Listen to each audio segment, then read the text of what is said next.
ಅಮ್ಮ, ನೀನಿ ಮದ್ವೆನ ಮನ್ಸಾರೆ ಒಪ್ಪಿದ್ಯಾ ಅಲ್ವಾ? ಅಕ್ಕ, ಅಮ್ಮನ ಏನಂತ ಅನ್ಕೊಂಡಿದ್ಯಾ ನೀನು? ನಮ್ಮಮ್ಮ ವ್ಯಕ್ತಿತ್ವದಲ್ಲಿ ಮೌಂಟ್ ಎವರೆಸ್ಟ್ ಗಿಂತ ಎತ್ತರ ಅಂದ್ಮೇಲೆ ಮನ್ಸಾರೆ ಒಪ್ಕೊಳ್ದೆ ಇರ್ತಾಳ? ರೀ, ಇವಳು ಹುಟ್ಟಿದ ತಕ್ಷಣ ಯಾರ್ರೀ ಇವಳು ಬಾಯಲ್ಲಿ ಬೆರಳಿಟ್ಟಿದ್ದು? ನಮ್ ಸೋದರತ್ತೆ.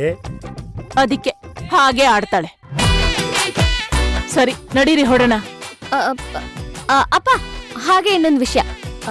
ಅಲ್ಲಿ ಮನ್ಸಿಗೆ ನೋವಾಗೋ ತರ ಏನೇ ಆದ್ರೂ ಮನ್ಸಲ್ಲಿ ಇಟ್ಕೊಂಡು ಕೊರ್ಗೋದಲ್ಲ, ಅಲ್ಲೇ ವಾಪಸ್ ಉತ್ತರ ಕೊಡ್ಬೇಕು. ಆಗ್ಲಿಲ್ಲ ಅಂದ್ರೆ ನನಗ್ ಬಂದ್ ಹೇಳ್ಬೇಕು. ಹೋಗಕ್ ಮುಂಚೆನೆ ಅಡ್ಬಾಯ್ ಹಾಕ್ತಿದ್ಯಲ್ಲೇ. ದೊಡ್ಡೋರು ಅಂತ ಅನ್ಸ್ಕೊಂಡವ್ರಿಗೆ ಅವ್ರಿಗೆ 1000 ಯೋಚನೆಗಳಿರುತ್ತಮ್ಮ. ಅದು ನಮ್ದಾದ್ರೂ ಸರಿ, ಅವ್ರದಾದ್ರೂ ಸರಿ.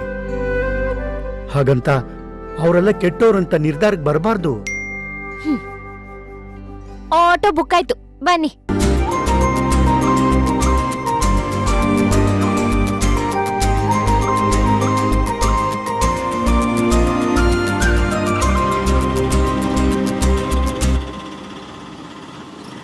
ಆದಷ್ಟು ಬೇಗ ಈ ಮನೆನ್ ಖಾಲಿ ಮಾಡೋದಕ್ಕೆ ಡಿಸೈಡ್ ಮಾಡ್ಬಿಟ್ಟಿದ್ಯಾ ಅನ್ನೋ? ಕಾಲಿನ? ಹ್ಞೂ, ಮತ್ತೆ ನಿನ್ ಮದ್ವೆ ಆಗೋದ್ಮೇಲೆ ವಾರ್ಡ್ರೋಬ್ ಅಲ್ಲಿರೋ ಡ್ರೆಸ್, ನಿನ್ ಮೇಕಪ್ ಪ್ರಾಡಕ್ಟ್ಸ್ ಎಲ್ಲ ಖಾಲಿ ಆಗತ್ತಲ್ವಾ? ಆಗ ನೀನ್ ಒಬ್ಳೆ ಆರಾಮಾಗಿರ್ಬೋದಲ್ವಾ? ನೆಮ್ಮದಿಯಾಗಿ ಕಾಲ್ ಚಾಚ್ಕೊಂಡ್ ಮಲ್ಕೋಬಹುದು, ಬೆಡ್ ಪೂರ್ತಿ ಒಬ್ಳೆ ಉರುಳ್ ಸೇವೆ ಮಾಡ್ಬೋದು. ಇದು ನಂದು ನಿಂದು ಅಂತ ಕಿತ್ತಾಡೋಕ್ಕಿಂತ ನೀನೊಬ್ಳೆ ತಲೆ ತುಂಬಾ ಹೊದ್ಕೊಂಡ್ ಮಲ್ಕೋಬಹುದು. ಅಂದ್ರೆ ಗಂಡನ್ ಜೊತೆ ಹೋಗೋದಕ್ಕೆ ಆಲ್ರೆಡಿ ಡಿಸೈಡ್ ಮಾಡ್ಬಿಟ್ಟಿದ್ಯಾ ಅನ್ನೋ?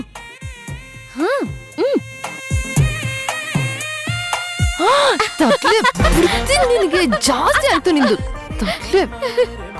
ನೀನು ಬಾವಾ, ನೀವಾ?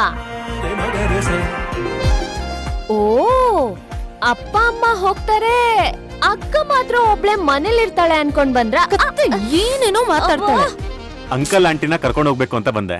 ಅವ್ರು ಇವಾಗಷ್ಟೇ ಆಟೋದಲ್ಲಿ ಹೋದ್ರಲ್ಲ. ನಾನ್ ಬರ್ತೀನಿ ಅಂತ ಹೇಳಿದ್ನಲ್ಲ. ನೀವ್ ಬಂದಿದ್ ವೇಸ್ಟ್ ಆಗಲ್ಲ ಅಂದ್ಮೇಲೆ ನಿಮ್ ಜೊತೆಗೆ ನಮ್ಮ ಅಕ್ಕನ್ ಕರ್ಕೊಂಡ್ ಹೋಗಿ. ನಾನ್ ಯಾಕೆ ಹೋಗ್ಲಿ? ಅವ್ರ ಅಪಾಯಿಂಟ್ಮೆಂಟ್ ಕೊಟ್ಟಿರೋದು ಬರೀ ಅಪ್ಪ ಅಮ್ಮಂಗ್ ಮಾತ್ರ. ಅಮ್ಮ ಹೇಳ್ತಾರೆ, ಹಾಗೇನು ಪ್ರಾಬ್ಲಮ್ ಆಗಲ್ಲ. ಬಾ ಭವಾನಿ. ಬೇಡ ಅಥರ್ವಾ, ನಿಮ್ಮಮ್ಮ ಏನಾದ್ರು ಅನ್ಕೊಂಡ್ಬಿಟ್ರೆ? ಏನ್ ಅನ್ಕೋತಾರೆ? ಮದ್ವೆ ಆಗ್ತಿರೋದ್ ನಿಮ್ದು, ನೀನ್ ಅಲ್ಲಿಗೆ ಹೋದ್ರೆ ಏನ್ ತಪ್ಪು? ಸಿಂಧು ಹೇಳ್ತಿರೋದು ಕರೆಕ್ಟ್ ಆಗಿದೆ.